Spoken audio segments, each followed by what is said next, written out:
Doctor, you hit on the third leading cause of death in the United States, and I'm sure most of us could figure it's either heart-related or cancer or diabetes, things like that. Can you clue us into what that is and why? Yeah, okay, and thank you for asking that, because this is the 10,000-pound gorilla in the room that nobody's talking about. The third leading cause of death, as published in the Journal of the American Medical Association, is MD-directed treatments. This means you go to a medical doctor, an MD. He gives you a treatment and you die from it.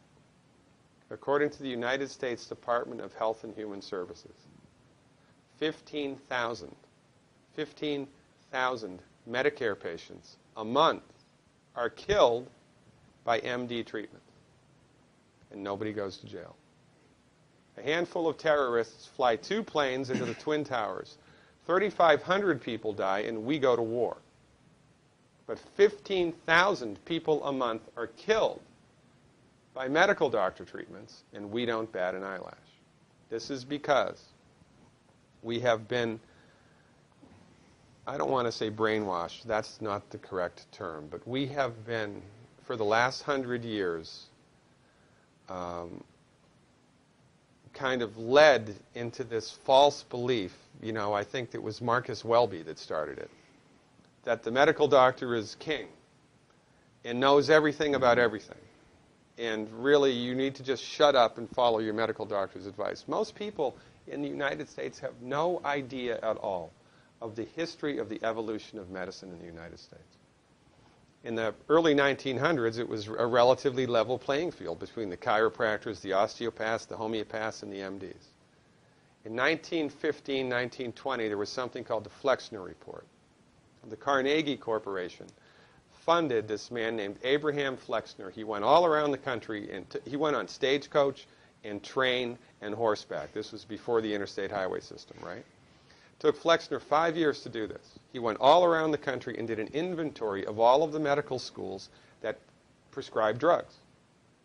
He brought the list back to the Carnegies, who owned drug companies, and then the Carnegies and the Rockefellers gave millions of dollars of free money to the medical schools and hospitals in the United States that were prescribing drugs. That was the beginning of the end. After the Flexner Report, there was no more level playing field in the United States. And the MDs started a juggernaut that's taken off. Most people in the United States think that the predominant medicine here, MD-directed pharmaceutical medicine, we think that those guys are top dog because their therapeutics are better than the homeopaths or the naturopaths or the chiropractors. It's not. They're in the driver's seat because of political and financial coalitions that were built at the turn of the century that most people have no idea of at all. And it's a gigantic problem. And I mean, it's crazy, right? It's the third leading cause of death. And yet, when the government makes noise about messing with people's insurance, everybody freaks out. Mm-hmm. And that's a whole other thing to talk about, isn't it? Because what is medical insurance? When you buy medical insurance, what are you doing? You're betting that you're going to get so sick you will not be able to afford it. Mm-hmm. Right? Yeah. Right. And then, so you pay good money every month to gain access to a system of medicine that's the third leading cause of death in the United States. We need our heads examined, quite frankly. That's why we give, Dr. Wallach and myself collectively, we give 400 free lectures a year. And we're building a grassroots network because people don't know this. I mean, people, I come to my lectures and they look at me and say, couch potatoes live longer? Medical doctors are the third leading cause of death? You know, what's going on here? We're like the people, you know, in Galileo's time saying, hey, everybody, you know, it's the sun that's at the center of the solar system, not the Earth.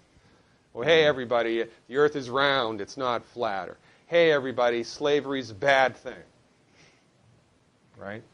This is we have a social agenda here. Why do we have a social agenda? Because people are suffering needlessly. You wouldn't believe, as God is my witness, you would not believe the things that I've seen people recover from in holistic medicine. The body's ability to fix itself is remarkable.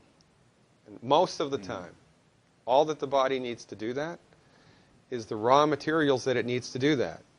And we need to stop eating food that's hurting the body. You know, if you put diesel fuel in an unleaded engine, even if it's a brand new Ferrari, it's going to run like crap if it runs at all. There's nothing wrong with the car, it just had the wrong fuel. It's the same with the human body. You give the human body the raw materials that it needs, clean up the diet, Superman, Superwoman. And you know, if you don't get to super status, then at least your blood pressure normalizes, at least your arthritis goes away, at least your anxiety and panic attacks go away, and you can sleep through the night.